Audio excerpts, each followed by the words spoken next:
Similar to the real situation when a judge makes a judgment about a case, that we have two types of errors and two types of mistakes.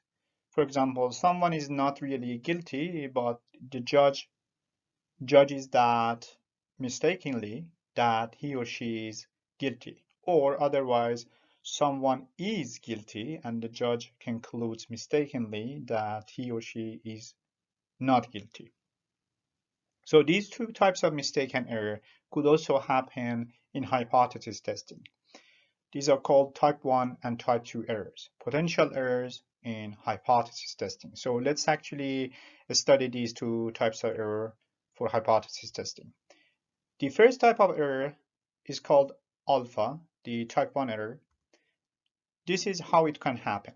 Not accepting or rejecting a correct null hypothesis. This is similar to the notion of jailing the innocent. That means that the null hypothesis is correct, but we reject it, mistakenly conclude that it is incorrect. So this is type 1 error. The probability of committing type 1 error is alpha. That's similar to the significance level alpha that we have had before. It's called the level of significance of the test, alpha, and it's set by researchers in advance. So this means that we can actually set the probability of committing the type 1 error ourselves when we want to do the hypothesis testing. So that's on our side. We can actually decide, okay, we want to set alpha equal to 5%, 1%, 1,000. So we can control the probability of committing type 1 error. How about type 2 error? Type 2 errors is called beta. That's the probability of committing type 2 error. What is it? What is type 2 error? Type 2 error is accepting an incorrect or false null hypothesis. This is similar to the notion of freeing a guilty person. So that means it is guilty, the null hypothesis is incorrect actually, but we mistakenly conclude that it is correct. So we accept the incorrect null hypothesis and we commit type 2 error. The probability of committing type 2 error is beta. Unlike alpha, we cannot directly control beta. We can set the value of alpha, and alpha and beta actually work indirectly together and oppose each other. So if you decrease alpha, the probability of committing type 1 error, you are actually increasing the probability of committing type 2 error. So increasing or decreasing one would lead to decrease or increase the opposite direction of the other one. So we learned about alpha and beta. The alpha is the probability of committing type 1 error, and beta is the probability of committing type 2 error. There is more story to these two values. For example, 1 minus alpha is the confidence coefficient, which is the probability of accepting the null hypothesis H naught when it is true, or not rejecting it when it is true. So the confidence level of a hypothesis is 1 minus alpha percent. On the other hand, for beta, the 1 minus beta is the power of a test statistic or a statistical test. That is the probability of rejecting H naught when it is false.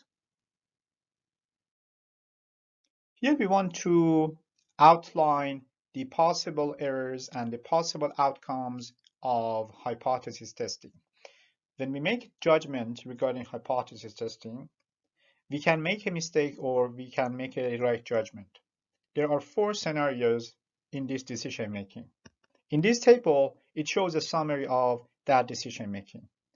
The second and third column shows the actual situations that's the reality of the situation. For example, the first column shows the situation in which H naught is true in reality. And the second scenario shows H naught is false in reality. On the other hand, our decision can be any of these. So we can accept H naught or we can reject H naught. So let's see what's going to be the outcome and whether we are making a mistake or not. Suppose that it's not is true. So actually it's not is true. And when we make a decision, we accept it's not. So it's not is true and we accepted it. So that means that we are not making a mistake. It is a true decision with no error. So no error, and the probability of that is 1 minus alpha. Now, let's assume that it's not actually is false and we accept it's not. So we are making a mistake here. So we are committing type 2 error with the probability of committing that being beta. Now, suppose that it's not again is true in reality and we reject it. So we are making a mistake. We are rejecting a correct hypothesis, null hypothesis. So we are committing type 1 error. The probability of doing that is alpha. Now, another scenario. Suppose that it's not is false and we end up rejecting it's not. So we are rejecting an incorrect hypothesis. We are making a right decision. So no error here. And the probability of this happening is 1 minus beta. So hopefully this table can help you to get a better understanding and an outline of decision making when you test a hypothesis in statistics. Following up on the type 1 and type 2 error in hypothesis testing, the potential errors that we can make, of course, our ideal is to keep the possibility of making error small. So we want to make correct decision and we want to increase the possibility of making the correct decision with no error. So what we want to do is ultimately is to decrease alpha and beta. Alpha is the probability of committing type 1 error and beta is the probability of committing type 2 error. So our ideal is to keep alpha and beta both reasonably small. But there is a caveat here. There is a problem. The problem is if you decrease alpha, beta is going to increase. Actually, alpha can be set by us when we want to do the hypothesis testing. So you can do the hypothesis testing at the significance level that you want. For example, you can do the test at 5% significance level, alpha equal to 5%, or you can do it at 1%, or you can do it at 1,000. But when you pick the smaller value for alpha, beta value is going to increase because of the relationship that these two have that we're not going to touch right now. So that's the problem.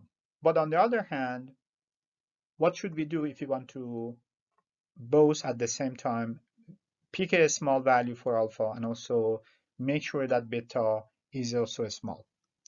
This is what we can do. Suppose that in an experiment, the sample size is fixed. If the sample size is fixed and a test statistic is chosen, decreasing the size of the rejection region to obtain a smaller value of alpha would result in a larger value of beta. So if the size of the sample is fixed, decreasing alpha would increase beta.